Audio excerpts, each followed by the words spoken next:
Hi, my name is Lech Gorlevich and welcome to the second part of Marketing Automation Implementation course. In this part, we're going to focus on avoiding roadblocks in the early implementation of the system in your company. So in this section, we're going to think what are the potential implementation roadblocks, and we're going to address those issues. So first, we're going to make a list of all the things that could potentially go wrong, because you can see implementing a marketing automation system in the first phase is not so much about doing it perfectly. It's rather about avoiding crucial mistakes that you could only see down the road. So we're going to list them, we're going to show you how to avoid them, and we're even going to walk through a full template that will show you each decision maker that you need to talk with, each decision that you need to make, each meeting that you have to organize, and all of that. So we'll make a full template that you'll be able to use in your own business. So the roadblock number one, lack of understanding of the value of marketing automation. So probably you know what marketing automation is and what you can get from it, and that's why you want to implement the system. But to be honest, your friends or your coworkers don't necessarily need to know what it is, and why should they care about it? So it will be a lot easier for you to perform the entire implementation and work with them if they could understand what they can get out of it. The roadblock number two are conflicts regarding the choice of the software. So you're pretty sure that you know which software will be the best for your task, but the rest of your team is not so sure about that. And we've seen it over and over again. If you went for a meeting where you wanted to push through the software that you want, and someone asks you, do you have any proof that this software is worth its money? And we shouldn't choose another one, and you have no answer to that question, then you're in huge trouble. We've even seen it in some implementation when the implementation started and it was down the road when someone said, you know what, I have this friend who has a friend who has a friend, and that guy said that this other software is even better. And you need to be sure when you start the implementation that there won't be situations like that. You need to have it laid out, and everyone has to agree that, all right, we've made an informed decision that this software is the one that we're going to use, and we're not going to talk about it anymore. So roadblock number two, conflicts regarding the choice of the software. Best thing you could do your homework. Roadblock number three, lack of cooperation of the technical team. So the idea here is that each technical team has so much to do, and seriously, it's not their life goal to make your life easier. Like, they have their own KPIs and they have to keep up the system, and implementing a marketing automation system or any other system on the website, for them it's just another hassle. So there are two key things here. You need to make yourself clear regarding this cooperation, and second thing, you need to streamline your cooperation to make it as seamless for them as it is possible. Otherwise, it will be a nightmare.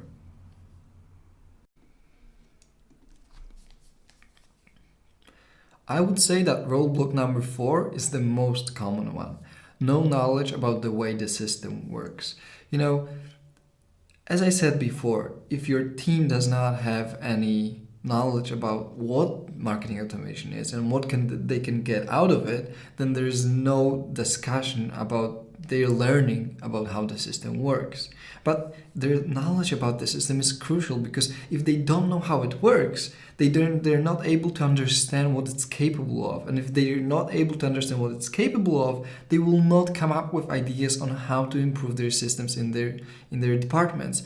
And if they don't come up with ideas on how to improve work in their departments, then the whole implementation fails. So making sure that everyone knows everything about the system that you implement is crucial.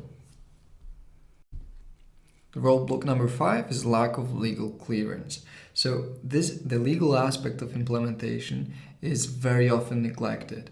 And we had situations over and over again. We had situations when we discussed with a client so many ideas, what he could automate and this and that, and the marketers, the support team, they were all engaged and they had brilliant ideas. And at the end of this road, the legal team just said, you know what, we can't do that.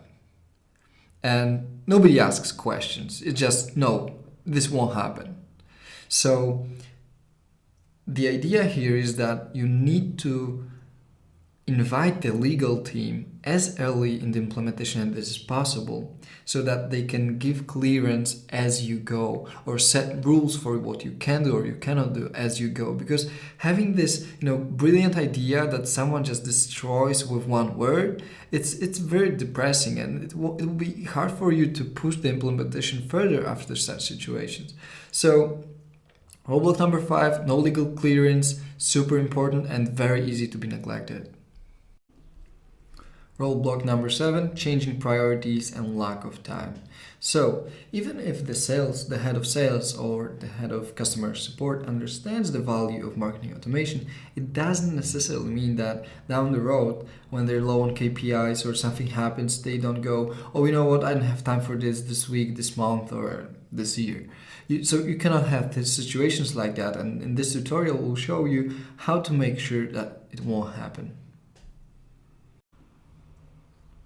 Roadblock number 8, budget limitation.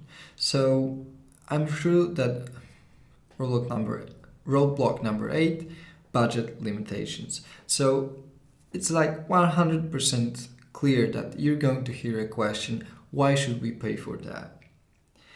Or why shouldn't we buy a cheaper software? Why this more expensive software isn't better? So you need to have a very clear idea of why you want to spend this amount of money, because to be honest, marketing automation is not something that you just buy and you pay for it and that's it. Like, you do it so that you can get return on that. So in this case, being very clear about what kind of results do you want to receive and what kind of improvement in revenue those might bring and how valuable those are is very important. So as you can see, there are quite a lot of roadblocks, but don't worry about it. We'll go one by one and show you how you can manage those. So there's this popular misconception about selling or buying corporate software. Some people think that the provider is selling the software, but in most cases, like 90% of the salesman work is not done by the provider, it's done by someone within the organization.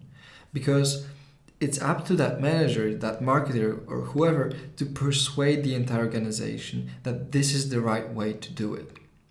And we, as the software provider, we can only help you with that by showing you popular examples or delivering some ready-to-use arguments and charts to support you in your cause. But it's up to you. And implementing a marketing automation system, especially at the beginning, requires great salesman work. So what do you need to do? First, what a good salesman does is he does his homework. He learns about the system he wants to implement or sell. He has to be able to answer any question quickly. You have to be very confident about what you're saying. So you have to walk your organization through the process, and you have to be very self-confident about it. As you can see, the next thing you have to do after becoming an expert in this field is organizing an all-hands meeting with key managers. This is because most of the roadblocks require a lot of communication, and setting up the right communication flow at the beginning of the process is key to ensuring the success of the implementation.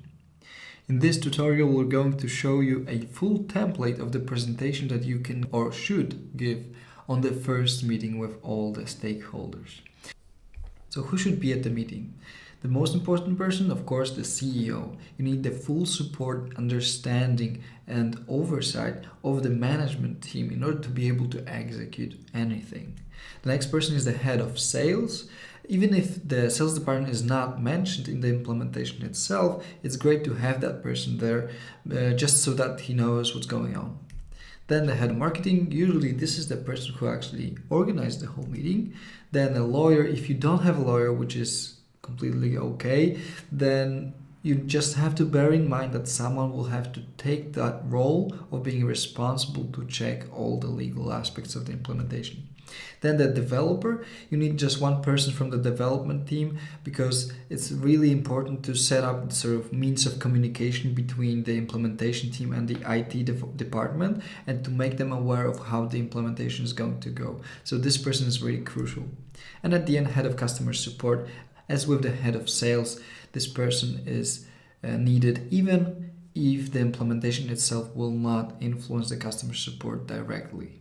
In this tutorial, I'm going to walk you through the first meeting, which is, in my opinion, the most important one, because the way you structure the narrative around the implementation will influence the entire process. You need to do your best to present the whole idea as well as you can and to execute all the decisions that you need to take during this meeting. Of course, there is no such thing as a typical implementation. There are always differences because the way the company works is different or because someone couldn't be on the meeting. But striving to do it as similar as it is presented here would be of great value because this presentation and the way we've structured it is based on our experience from hundreds of implementations. So we're going to show you the best practices, but you're more than welcome to change it. Of course, in the previous tutorials, I showed you kind of very similar presentations, so you're more than welcome to use those arguments, but in this template, I left it blank so that you can include your own ideas. At the beginning of the presentation, you should show your coworkers what marketing automation is, what it can do, and how it's built. This is the first step before you can move on to showing the advantages of it and how it can improve the way your company works. In the next slide, you can show the details of how a marketing automation system is built. You should customize this slide to fit your particular case. This slide is just to show how a marketing automation system looks like. So this is this drag and drop editor where you connect the blocks and create those logical flows of communication. Before this meeting, you need to do your homework. So you need to think about what kind of problems your company might have, or what kind of processes you can automate, or what are the key pain points that you want to focus on during the early implementation and down the road. In this set of slides, we're going to focus on the goals of the implementation that you want to introduce. So the first slide, just 4 key goals, something that the participants of the meeting can remember. The next slide is the advantages or the goals for the marketing department. I provided space for 4 arguments. As I said before, you can use the arguments I used in the previous tutorials. Then for the sales team and the support team. So this is very clear, I think. As you know, it's a lot easier to grasp complicated ideas when they're presented on a simple use case. This is why we've included this part of the presentation where you can show examples based on real-life situations in your company. We've included several ideas that a lot of companies use. So the first one is instant call after registration, chat message on checkout with discount for hesitating shoppers, and improved conversion of Facebook ads. Of course, you should use cases that are more familiar to the people who will be on the meeting, are more practical in your business case. I'm sure you know those meetings where everyone just agrees and the whole project is great and everyone goes, yeah, sure, let's do this. But at the end of the meeting, actually, nobody really knows what to do and the whole idea is kind of blurry. This is exactly what we want to avoid here. We don't want to waste anyone's time and we want to get to action as quick as possible. So in this step, what we want to do is together along with the entire implementation team, think about different types of systems and different tools that you might use. In most cases, the whole team except you will have no idea which system will be the best. This is why you need to come prepared and you need to do your homework. So during the meeting, you should have a very strong opinion which system is the best and have lots of arguments why this one is the best. So let's start with the first slide. So in this step, you need to choose the type of the system that you'll be looking for. So as you remember from our previous tutorials, there are 3 types of those systems: small apps, out-of-the-box marketing automation, and corporate systems. I'm sure you're familiar with all that, so just a quick recap. Small apps are like MailChimp or Pipedrive.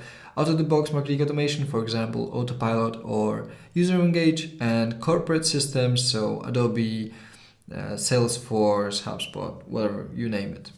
So on this step, you should have a small discussion about the pros and cons of each type of the system and generally have a very strong opinion and make a decision on which type you should focus on down the road. Depending on what you've chosen in the previous step, this step might be relevant to you or not. Because if you choose the basic tools, then it's impossible to create a template for the decision because it will be a different template depending on what kind of small tool do you need. Because if you need a mailing tool, you'll have like 20 different options in the mailing industry. If you get with live chat, you'll have 20 different tools for live chat. So it's impossible to create a template. It's similar with the corporate systems. It's hard to compare them really because you could say they have all the features and there are very small details and differences between them. So it usually depends on the agency you work with, which tool you'll use. So comparing those kind of corporate style systems is impossible on a small chart like that. So this is why I also didn't include this. What I did include, however, is a comparison chart for those out-of-the-box marketing automation systems. So as you can see, you have different systems here: User Engage, Autopilot, Active Campaign, Intercom, GetResponse, and Infusionsoft. I left space for your own tools of choice. I didn't fill out this table because I didn't want to make a mistake because the features are changing very fast in this industry. So if I said that, for example, Active Campaign didn't have some feature and next month they introduced it, the whole tutorial will be fake, and I really would like to avoid that. In this step we have all the same automation systems but have different columns. So here we have chat, mailing, forms, meaning pop-up forms, SMS, knowledge base. Knowledge base is usually just a system to create documentation of your product or service. Push notifications, meaning web push notifications, because you could also have mobile push notifications. And call center. I did not include mobile SDK here, but if that's your case, you should totally add it. One last thing, instead of checkboxes, you could change the format of those slides into how well designed is a certain feature inside a given system. So for example, if User Engage has a great chat, it might have like 8 or 9 out of 10, or it might have like really bad forms and then have 2 out of 10. So that would give more context to the decision makers, but on the other hand, it would make the decision process a little bit more complex. So it's up to you. You have to decide which one would be better during the meeting. The last step here is just space for you to include your own columns and ideas. So I think it's fairly easy. It doesn't need too much explanation. The idea of this step is that we have to decide which method of actually pasting the script on your website you're going to use. Because there are different ways to implement a marketing automation system on a website. Of course, there's also the whole subject of integrating it with other systems that you have, but that's a whole different thing because I cannot know what type of CRM, for example, you might already have. I will talk about implementing and connecting marketing automation with other systems down the road, but at this point we just want to focus on how to paste the script on the website. So we got 3 options. The first option is Google Tag Manager. Google Tag Manager is a very simple tool that Google developed. The idea is that there are so many different tools that people use on their website. So maybe you might have, for example, Facebook ads tags, or you might have Google Analytics, or you might have Google Optimize. You might have Mixpanel or some other tracking software. So there are so many tools. So asking developer to paste each tracking script on the website would be tiresome. So instead of doing that, Google Tag Manager allows you to simply paste one Google Tag Manager, and then it will implement other tags dynamically. The great thing about GTM is that it's very easy for developers to implement, and down the road you'll be able to do everything by yourself. So at the beginning it's just 1 script or 2 scripts they will have to paste, and it's like less than an hour of work.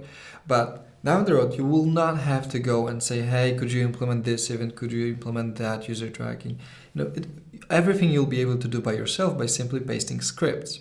The good thing about it is that you'll do it yourself. The harder part is that you'll need to at least look at code. You will not have to program anything. You'll just have to copy and paste some scripts. For example, an event script, so generate an event, and you'll just have to change parameters such as the name of the event or some attributes of this event.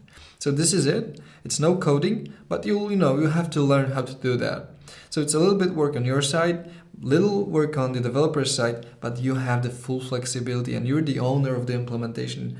And the last one is the plugin. So if you have a WordPress, for example, website, or a PrestaShop, or some other popular e-commerce website, then in most cases you'll be able to use a ready-to-use plugin. There are tutorials for all of those, but the implementation in that case takes like 5 minutes and it's ready to go. So if you have this kind of website, that would be great. On the other hand, the cons include the fact that if you want to, make this implementation a little bit more complex or more advanced, so for example, gather different types of data or generate some events like in Google Analytics, then you would still need to ask the developer to implement those.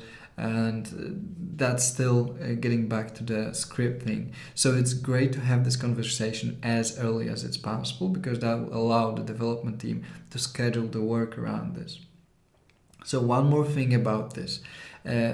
There is a distinction between like a very basic implementation and a completely advanced, full-fledged implementation. And what we want to do now is simply think how we can get to like minimum viable product, minimum implementation that will help you to start experimenting with different automations. In this step, we're going to think about the details of how we're going to implement the whole thing in the organization. So you cannot do this alone. You need some input and some help from all the teams, because only they know the ins and outs of how they work and what do they need. So now in the first step, we're going to create this implementation team, or at least list people that will need to provide some input into the entire process to move it forward. In this step, you have the overview of the structure of the implementation team. This is just our suggestion. You can change it however you want to adjust it to your business type, but this is how it looks like in most businesses. So on the left, you have the implementation coordinator. That is you. You're responsible for the implementation. That's what we assume in this tutorial. Then you have the CEO. He's here because, implementing marketing automation in the entire business is a huge project. It's not just one simple tool. So having a CEO agree and give his permission for the whole thing is necessary. So this is why he's here. The next person is the compliance manager. Of course, as I said before, there are some situations where, for example, the whole team did their best to come up with different automations, and at the end, someone comes up and says, you know what, this is not compliant with the European law or, with our internal procedures regarding data protection or something like that. So you want to avoid that. This is why the guys on the board, in the implementation team from day one, so that he can create borders and rules for what you can do and what you cannot do.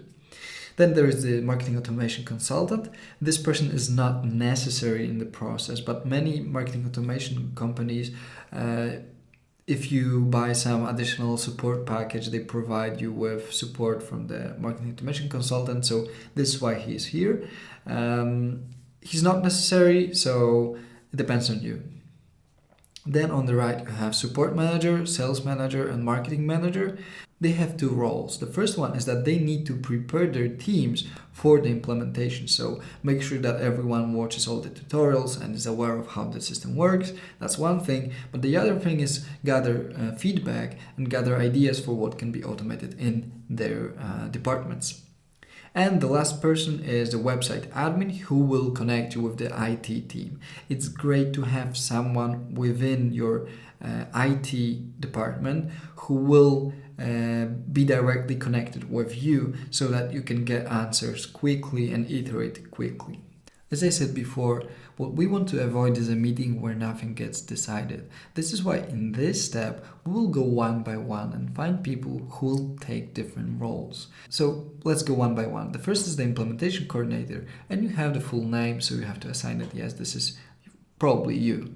And we have all the responsibilities that is connected with this role so that everyone is aware of what they actually have to do, and they should be made aware of that, because otherwise it'll be really hard to execute. And the last thing is the initial materials they receive. This tutorial, this entire tutorial course will include materials for most of those roles. So you'll have ready-to-use links you can include here, but also we can include other materials that are not connected directly with marketing automation, but more, for example, with the way your company works, so that everyone is aware of all the crucial aspects of the implementation. On the next slide, we have the last three roles, so sales manager, marketing manager, and the support manager. This slide is titled Implementation Deadlines, but it's actually just implementation timeline. We just wanted to underline the fact that deadlines here are very important. So the first thing is this meeting. So it's a quick introduction, it's choosing the system, assigning roles, and getting started with the work. The second phase is basic preparation. So this is what has to happen. The first thing, you need to receive a proof of the legal compliance. So the legal team has to accept the marketing automation system that you provided and provide guidelines as to what you can do versus what you cannot do. So for example, they have to say, if you want to gather leads for a newsletter, then you have to create a checkbox saying, okay, so I agree with this and this law. So this is what I have to provide at the beginning so that the whole process is compliant with all the laws. The second thing is actually implementing the tool. The IT department has to paste the script on the website. And I'm not talking about some advanced implementation. This is just complete basics. All you need is the tracking code in the right place. The next thing is learning the platform. So all your team managers have to watch all the tutorials, be aware of how it works. Then you can move on to onboarding the team onto the platform, training the team. This might seem hard or not very sensible, because nobody likes to watch 2 hours of tutorial, but believe me, this will save you hours down the road. Without learning it and without watching 1 hour or 2 hours of tutorials, you will waste hundreds of hours repeatedly making the same mistakes and not knowing how to solve some problem. And the last thing is that internally within the team, so support team separately, sales team separately, marketing team separately, you have to start thinking about how do you want to structure the data, how do you want to tag users, and so on. Don't worry about this. This is very easy, and I will provide you templates for performing this step. At this point, all you have to do is put the ground under the implementation. So during the second meeting, you make a quick update around the legal team, report, and you show how the implementation works on your website. Also, you start discussing the standards of running the system. So everything that each team has prepared internally, you now have to discuss openly between the teams and decide on some final rules of how we're going to run the system. So this will be just a quick meeting, more of an update, before you go on to the second phase of the implementation. Then it will be the time to start thinking about certain automations. And don't get me wrong, this is not where you start thinking about all the systems that you want to implement and all the systems that you want to integrate and making huge processes around lead nurturing and stuff. Now, you want to start small. If you start by making, huge ideas around what you could implement, then you'll get tangled into all those, decision makers and those processes and stuff. The best way to start is to implement small stuff, like send a chat message when the user does this, or send an email when the user does that. Getting first results, getting first improvements in conversion, and showing everyone that this, the system works, that it's easy to use, that you can get quick results is a very important step. So you want to land a proof of concept before the full-fledged implementation. So in this phase, each team separately will think about the automations that will make their life easier, but without making huge, complicated ideas. During the third meeting, you just come together, make a huge list of all the ideas for automations that each team came up with, and you make a final short list of what can be automated. So it's great to have the legal team present during the meeting so that they can make comments regarding the automations. But in most cases, this is not required. So very quick meeting, just sum up all the ideas, choose the ones that you want to integrate and go to the next phase. So let's say you had an idea that you'll create a cadence that will onboard the users in your system. So for example, 10 emails, each email 1 week. So someone has to write the content of this email, and this is the moment when you do that. So you start with, the email content, the design of the landing pages that you need, the, pop-up forms, everything that you need has to be prepared now. Then you can also test those automations on your website. I'll move on later to show you how you can test those on your website. And if your automations need some custom data sources, or event implementations, then this is where you can do that. But as I said before, I would rather stick to the most simple ideas available. And the last meeting, the fourth meeting, this is where you finally meet and you can show that every automation is ready, that it has been tested, and that you're ready for the full rollout of the system. At the end, I would like to add some, side notes. The first thing is that I left the dates of each meeting blank so that you can, together decide on the dates that suit everyone. If you can schedule all those meetings during the first meeting, that's perfect. If not, then at least it's great to schedule the next meeting so that you have clear deadlines for performing all the tasks. That's one thing. The second thing is that, as you can see, there is no phase for full implementation, like all the processes together, all the data sources and stuff. This is because once you get started, once you start implementing first automations, once the code is up on the website, once you get all the communication flowing, then it's a lot easier for you to continue. And those next steps are very custom. There are no rules, so it'll be hard for me to actually give you any great advice. What I can tell you is that starting quickly is the most important thing. Later, you'll do just fine. Now, when everyone is aware of how the implementation might look like and who's involved, it's time to allocate the resources, because you don't want a situation down the road when someone goes, hey, we don't have money for this, so all the work that you did, forget it. Or you don't want someone to say during a meeting, hey, you know what? I was quite busy and I don't have time for that. So as early as it's possible, you need to allocate resources. So the first thing is initial budget. What I mean here is the initial budget for the first stage of the implementation, and that is only the license cost and the support from the marketing automation company. So in most cases, you'll get a free trial, or you might need some, pay for 1 month or something like that. So the cost will not be huge, but it's great to be prepared for this meeting and actually know the figure. That will make it a lot easier and quicker. The next thing is the customer support, sales manager and marketing manager. Time allocated. They need to say how much time they are going to personally allocate into this project. So how much time they'll spend learning and discussing first automations and stuff.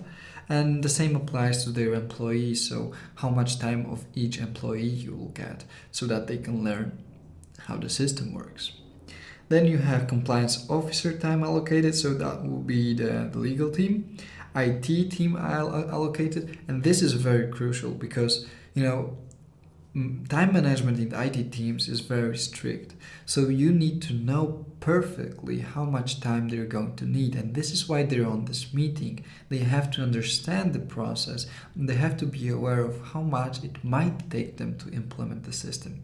Then at the end, you have deadline for finishing the analysis of compliance and data protection laws. So in order to move on with the implementation, you need to have a deadline for the legal team to say, all right, this is ready and here are the guidelines. So it's great to have a decision.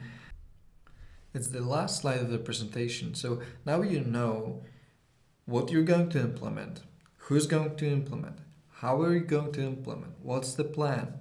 Now is the time to set up the goals of the implementation in a very measurable way. So what I've proposed here are OKRs. It's a way of measuring the success of a different project that Google has created. An example of the proof of concept implementation. A proof of concept implementation is what I've described before with this timeline. So this first phase of the implementation. So the proof of concept implementation could have an OKR of increasing conversion by 1%, or reducing the time sales representatives spend on administrative work by 20%. So those goals are challenging but not impossible to achieve. If you get to like 80% of those, it's fine. But you have to have a clear point in mind, otherwise it will be really hard for you to focus on the right things. And the second thing is that without a clear goal of the implementation, of way of measuring the success of it, you never know if someone after the proof of concept implementation wouldn't come and say, you know what, I think this project was not so much of a success. I think we could do better without it. And you could say, hey, we've implemented the tool, everything works fine, and we're able to now increase the conversion and stuff. But, without a clear argument like we've increased conversion by X, which was our goal, it's a lot harder for you. So it's great to have a clear goal in mind as well at the beginning of the implementation of proof of concept, as well as later down the road. So for example, you can make another evaluation after a year or 2 years. Also, you have a marketing automation system chosen here. You've made that decision before. It's just to put it right here, just to confirm that, and the date of the next meeting. This is because, as I said before, it's great to have a clear date in mind, because then everyone knows how much time they have to perform all the tasks that they have to do. Now we'll quickly go one by one through the roadblocks that we've mentioned during the beginning of this part of the tutorial, and we're going to discuss how this roadblock has been addressed. So the first one, lack of understanding of the value of marketing automation, it has been addressed by explaining the way marketing automation works and giving examples of how it can be implemented, and giving examples of the goals and values that it can bring to each team. The next roadblock is number 2, conflicts regarding the choice of the software. We've addressed that by giving a list of all the systems and providing, a clear chart of which system has each feature and which doesn't, along with the price of it, so that we have a clear understanding of which system would be the best for the company, and we do that during the first meeting. The third thing is lack of cooperation from the technical team. This is why we've invited the representative of the IT team to the implementation team, and this is why we've discussed the way we're going to implement the tool on the website during the first meeting.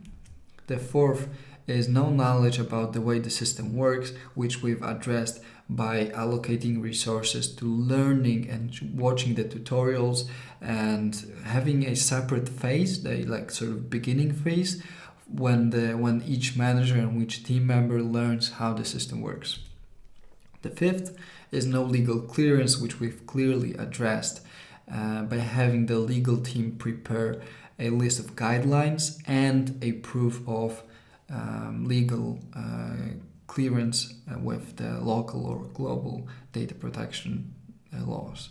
Then the sixth is no clear progress of the implementation. We've addressed that by creating a clear timeline of the implementation with all the tasks that need to be performed in order to move forward.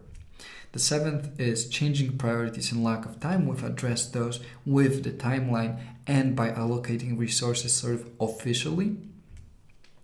The next one is budget limitations, which we've also addressed by agreeing along with the entire team and the CEO as to what kind of budget we can look forward to receiving